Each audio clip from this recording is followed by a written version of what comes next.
ODD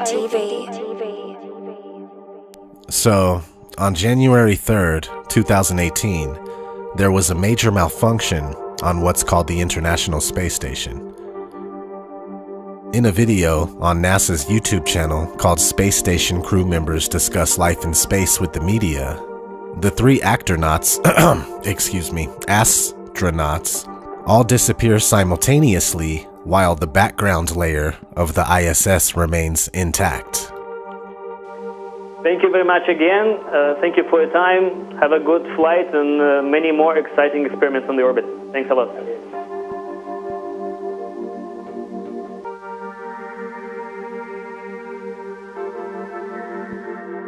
Station, this is Houston ACR. That concludes the event. When you look at this thing, this, and the actors, they are the only things that mess up. Watch closely.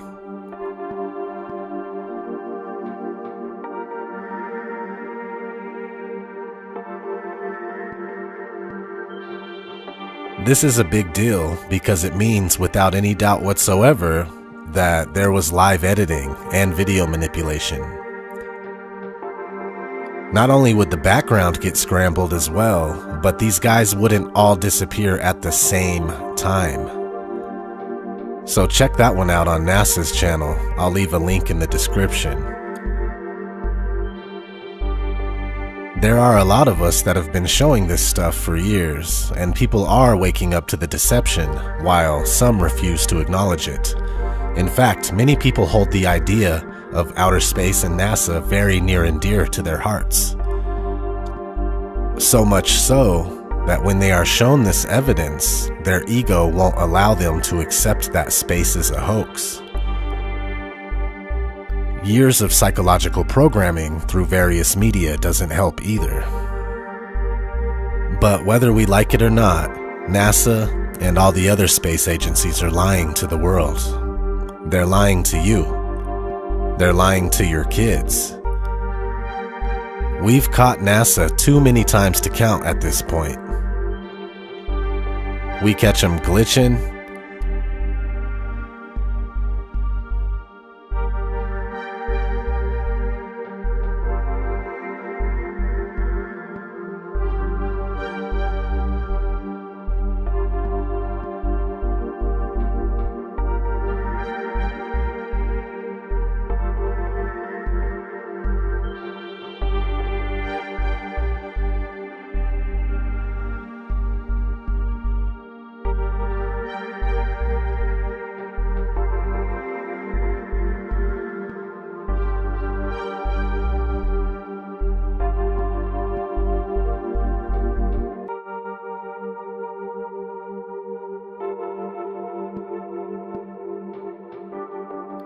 There's this one video where the actor is going around a corner and he is faded out before making it completely out of the viewer's sight.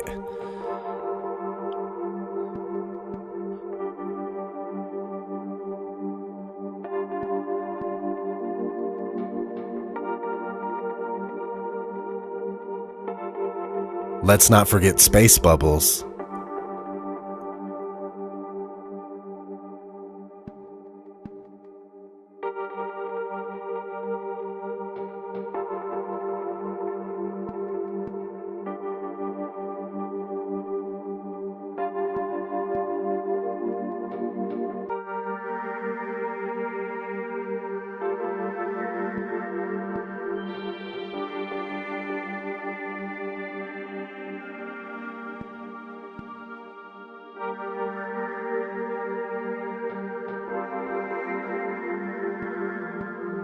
Dave Williams about to move out of the Quest airlock. Those particles that you see emanating from the airlock is said by the EVA officer Paul Baim in Mission Control to be particles of water from the crew's sublimators on their spacesuits. There you go. Come up a little bit there. Okay.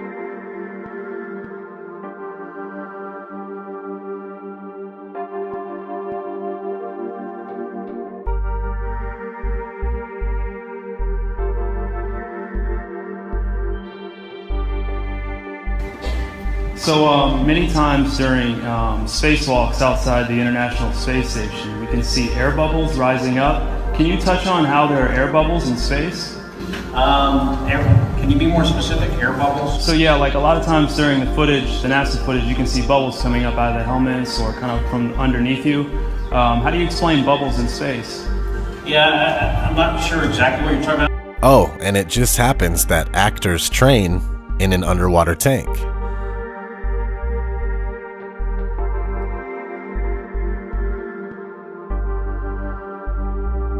NASA tells us that the Earth is photoshopped because it has to be. It is photoshopped, but it's has to be. Then There was another layer to sort of simulate the atmosphere. and then there's this little bright spot. It's called the specular highlight. So it's the reflection of sunlight off of water. Those are the pieces, but you can't just slap them all together. It just didn't look realistic. It looks kind of flat, or the clouds are sort of too see-through. So I just hit Command Z a lot. There's artistry to creating the world. What I imagine it to be. Unfortunately, I'm not an astronaut. I've never been to space. Some NASA actors say that you can totally see stars when you're in space. Whilst in space, have you ever looked away from Earth into the black void? Yeah. All because the you time. can see. Because you can see the stars. Oh yeah. You know, and pretty much all the time you can see the stars. Yeah. It's not which a is black cool void. thing. I mean, it's black, but there's all kinds of little polka dots. There's all the stars there, and the cool thing is about it, you can see it during the day. Yeah, you can, and there's more than stars. You can see planets.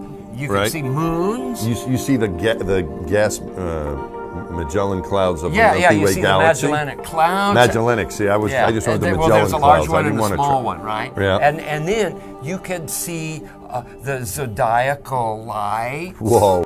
But the NASA actors from 1969 say that you can't see the stars in space. We were never able to see stars from the lunar surface or on the daylight side of the moon by eye without looking through the optics. I don't recall during the period of time that we were photographing the solar corona what stars we could see. I don't remember seeing any. You can see the stars. Oh yeah. You know, and pretty much all the time you can see the stars. I don't remember seeing any. NASA says that we can't leave low Earth orbit.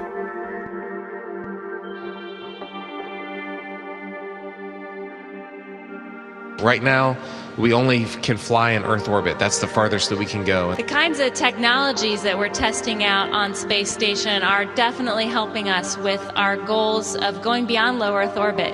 Early in the next decade, a set of crewed flights will test and prove the systems required for exploration beyond low Earth orbit.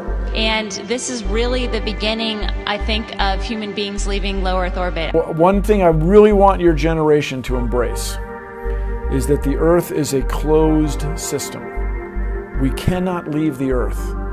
One thing I really want your generation to embrace is that the Earth is a closed system.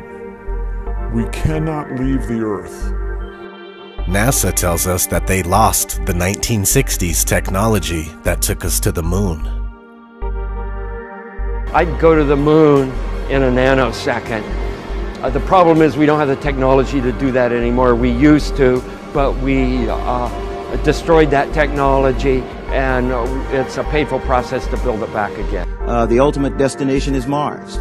So if you gave me all the money in the federal budget today, I could not get a human to Mars. I think that what you're doing is taking a shot in the dark.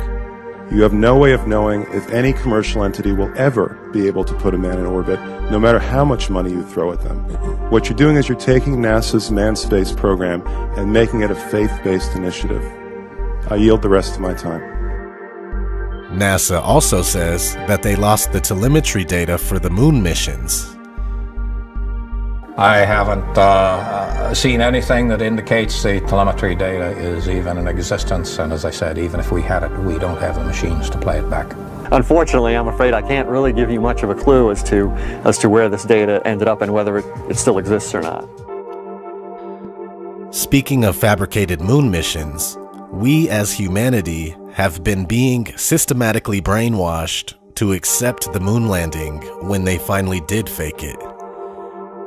For instance, in 1902, the very first sci-fi movie ever made came out. It was called A Trip to the Moon.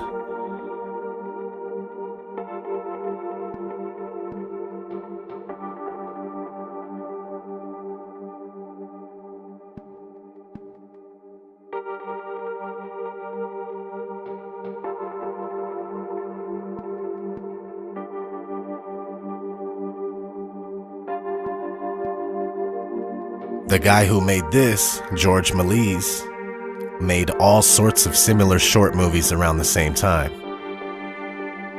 The Astronomer's Dream,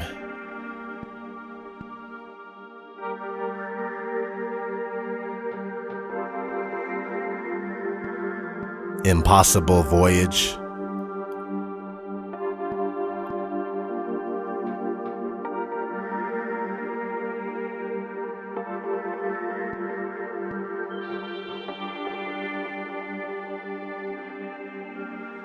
Courtship of the Sun and Moon,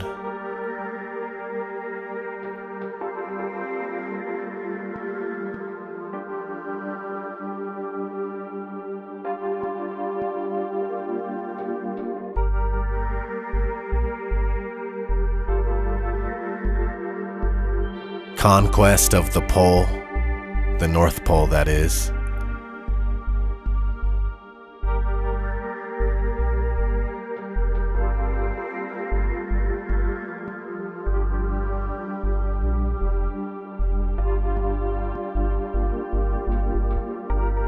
Anyway, more pre-moon landing movies that conditioned us mentally were Destination Moon from 1950,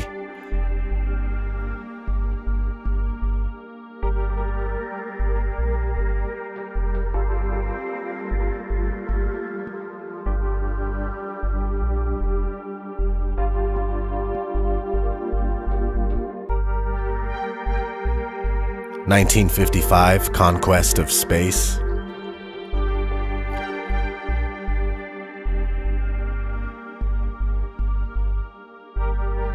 1958, From the Earth to the Moon.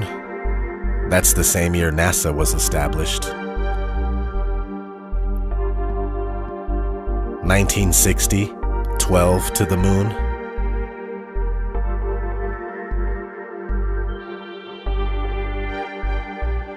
Then, in 1962, JFK gave his famous "We choose to go to the moon" speech. We choose to go to the moon. We choose to go to the moon in this decade and do the other things. Followed by more mental conditioning in First Men in the Moon, 1964.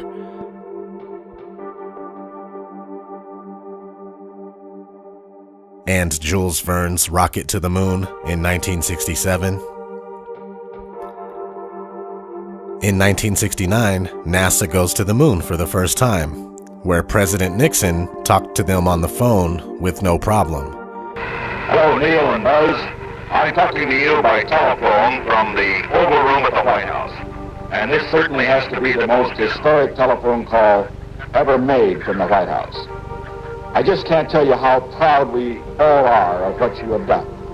For every American, this has to be the proudest day of our lives. Only there is a problem. Nixon would not have been able to talk to them because the moon is supposedly 238,000 miles away. From then on, most of the world believes that NASA really goes to a place called outer space, and anyone that disagrees is an ignorant conspiracy nut lacking in education. It's not all their fault though. The propaganda is rampant. In 1981, MTV launches and does their first broadcast with the use of NASA imagery. 7, 6, 5, 4. We've gone for main engine start. We have main engine start.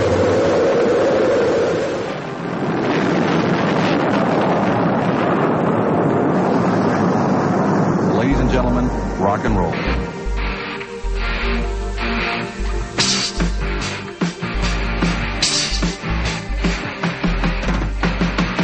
MTV even uses an astronaut on the moon as the logo for movies.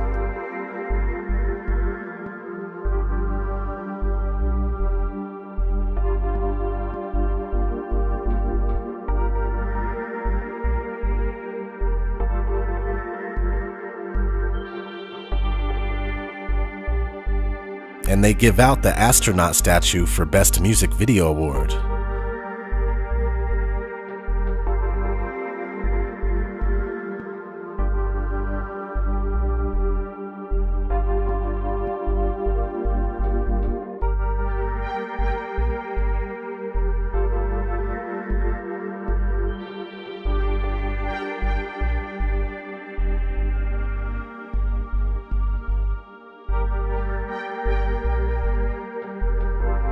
This is because MTV is ran by Freemasons.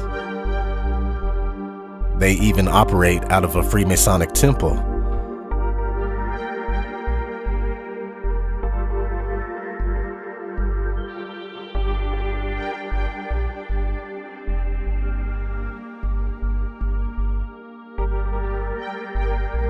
You see, NASA is also a Masonic entity. Most, if not all, NASA astronauts belong to a lodge, like our buddy Buzz Aldrin here. Freemasons are just drudges in the grand scheme of things. They do a lot of grunt work for the Grand Deception and the New World Order. Freemasonry is a Jewish establishment whose history, grades, official appointments, passwords, and explanations are Jewish from beginning to end. Isaac Wise. Also, I'm not saying that all Freemasons are bad or in on any conspiracy. There are certain lodges and certain individuals and families that are privy to the teachings of the mystery schools because of their social status. It's not for your average Freemason that joined the local lodge down the street. Anyway, back to Buzz Aldrin. This guy has lived his whole life being a puppet for a more sinister power. He is still 100% under oath to obey today. Here he is at some fashion show with Bill Nye.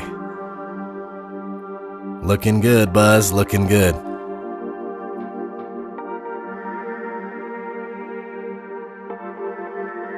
Speaking of Bill Nye, this guy was an actor on a sketch comedy show called Almost Live before being picked up by Disney in 1993.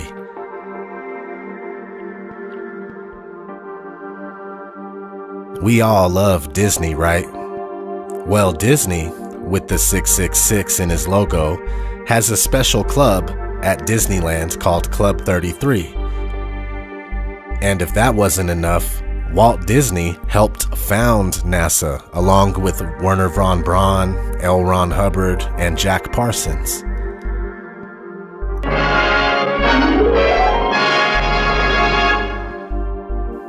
Here to introduce you to this new series is Walt Disney. In our modern world, everywhere we look, we see the influence science has upon our daily lives. Discoveries that were miracles a few short years ago are accepted as commonplace today. Many of the things that seem impossible now will become realities tomorrow. To this day, our minds are under attack constantly by these parasites. We are submerged in a sea of programming and brainwashing to believe in things that have not and cannot be proven. They want us to believe that Earth is the result of an accidental Big Bang that gave way to life of single-celled organisms that eventually turned into fish, then amphibians, then monkeys, and then us. We are told that we live on a rock that spins as it flies through outer space, and at any moment we can be destroyed by an asteroid or invaded by aliens. They say that one day the sun will die out and all of this is over. Well, gee, if that doesn't make you feel special, then I don't know what will. Question everything, because everything you think you know is wrong. This has been ODD TV. Until next time, everyone. Fly me to the moon, let me play among the stars, and let me see what spring is like on Jupiter and Mars. In other words,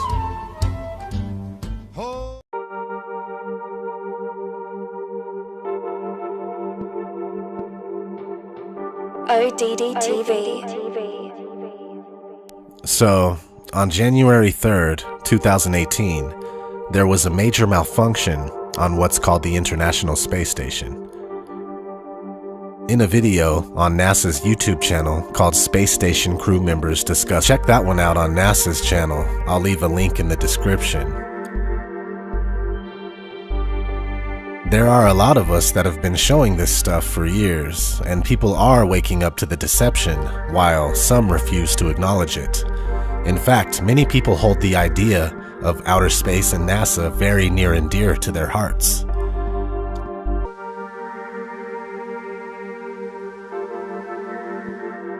Station, this is Houston ACR. That concludes the event. When you look at this thing, this, and the actors, they are the only things that mess up. Watch closely. It's life in space with the media. The three astronauts,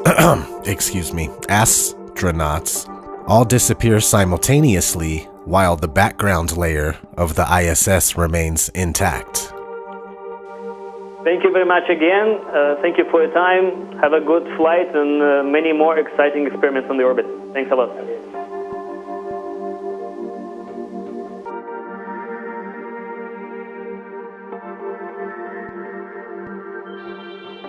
This is a big deal because it means without any doubt whatsoever that there was live editing and video manipulation. Not only would the background get scrambled as well, but these guys wouldn't all disappear at the same time. So